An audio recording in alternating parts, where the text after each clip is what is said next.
17세기 영국에서 왕과 의회가 맞붙었던 내전, 보통 정치적인 권력 다툼으로만 생각하기 쉽죠. 하지만 그 속을 깊숙이 들여다보면 이건 사실 엄청난 신학적 질문이기도 했습니다. 진짜 통치자는 누구인가? 바로 이 질문을 두고 벌어진 거대한 충돌이었죠. 이런 시간에는 영국 내전을 바로 이 신앙이라는 렌즈를 통해 한번 제대로 파헤쳐 보겠습니다. 자, 이 질문으로 한번 시작해보죠.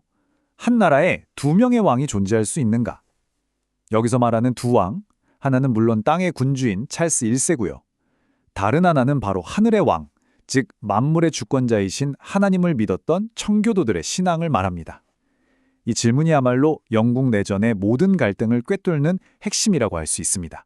네, 그럼 먼저 대체 어떤 생각들이 그렇게 부딪혔길래 영국을 전쟁으로까지 몰고 갔는지 그 근본적인 믿음의 차이부터 한번 살펴보겠습니다.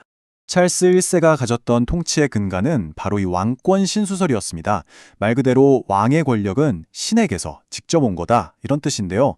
그러니까 왕은 오직 신에게만 책임을 질 뿐 그 어떤 인간이나 법, 심지어 의회조차도 왕을 심판할 수 없다고 믿었던 거죠. 이 표를 보시면 당시의 대립 구도가 정말 선명하게 보이죠.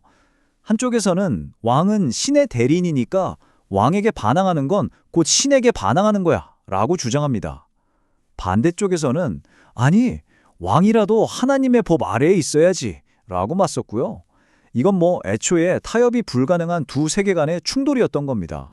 그럼 이제 첫 번째 주인공인 찰스 1세에게 좀 더 집중해 볼까요?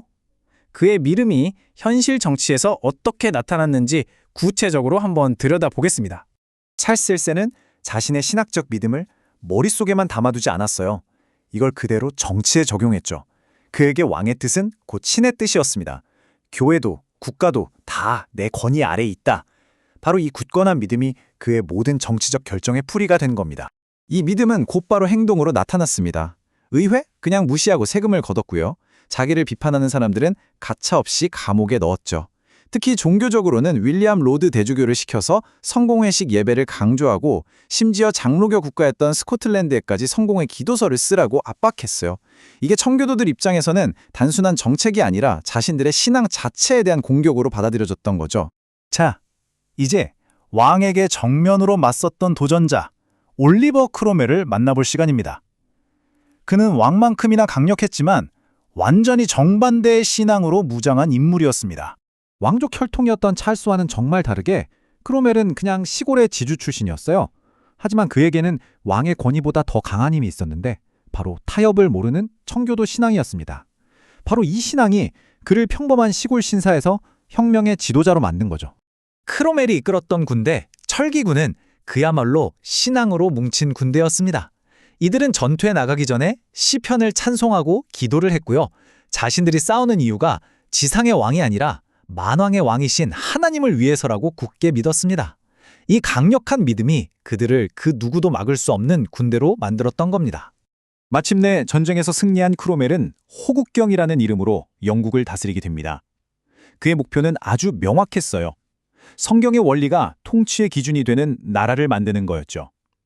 그래서 국교회만 강요하던 획일적인 제도를 없애고 여러 개신교 종파들에게 이전에는 상상도 못했던 신앙의 자유를 허용했습니다. 이렇게 서로 한치의 양보도 없는 두 신념이 부딪히니 그 끝은 어땠을까요? 결국 폭력적이고 역사상 한 번도 본 적 없는 그런 결말로 치닫게 됩니다. 이 타임라인을 좀 보세요. 갈등이 얼마나 빠르게 극으로 치달았는지 알 수 있죠. 1642년에 전쟁이 터지고 불과 7년 만인 1649년에 살아있는 왕이 자기 백성들 손에 재판을 받는 충격적인 일이 벌어집니다. 찰스 1세에게 붙여진 공식적인 죄명입니다. 단 하나하나에 당시의 분노와 이 재판이 가진 역사적인 무게가 그대로 실려있죠. 어제까지 신의 대리인이었던 왕이 하루아침에 나라의 공공의 적이 되어버린 겁니다. 이 사건이 왜 그렇게 혁명적이냐면요. 유럽 역사상 처음 있는 일이었기 때문입니다. 현직 군주를 그 나라 백성들이 직접 법정에 세워서 재판하고 처형까지 한 거니까요. 이건 왕이라도 법 아래에 있다는 것을 피로써 선언한 순간이었습니다. 왕권 신수설이 완전히 무너져 내린 거죠.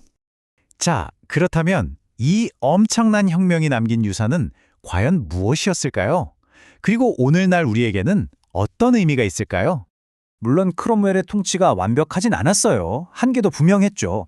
그는 경건한 나라를 만들고 싶었지만 그 방법이 군대의 힘을 빌린 좀 강압적인 방식이었거든요. 결국 강요된 경건은 진짜 신앙이 될 수 없다는 걸 보여주면서 대중의 지지를 잃고 맙니다. 하지만 크롬웰 개인의 실패와는 별개로 이 시기가 남긴 이념들은 정말 어마어마합니다. 오늘날 우리가 너무나 당연하게 여기는 의회 민주주의의 토대, 종교적 자유의 원칙 같은 것들이 바로 이때 뿌려진 씨앗이었거든요. 그리고 지금까지도 장로교 신학의 뼈대가 되는 웨스트민스터 신앙 고백서도 바로 이 혁명의 산물입니다. 결국 이 두 사람의 싸움은 보이는 영광과 보이지 않는 영광의 대결이었다고 정리할 수 있겠습니다. 찰스 1세는 눈에 보이는 지상왕으로서의 권력, 그 화려한 영광을 추구했죠. 반면에 크롬웰은 비록 그 방법이 완벽하진 않았지만 눈에 보이지 않는 하나님의 영광이 이 땅에서 이루어지기를 바라며 싸웠던 겁니다. 400여 년 전에 이 치열했던 싸움은 오늘을 사는 우리에게도 여전히 아주 중요한 질문을 던지고 있습니다. 통치, 신앙, 그리고 권위에 대한 끝없는 논쟁 속에서 과연 권력은 누구를 위해 그리고 무엇을 위해 사용되어야 하는 걸까요? 이 질문에 대한 답을 계속해서 고민하는 것, 그것이야말로 이 역사적 사건이 우리에게 남긴 가장 중요한 과제일 겁니다.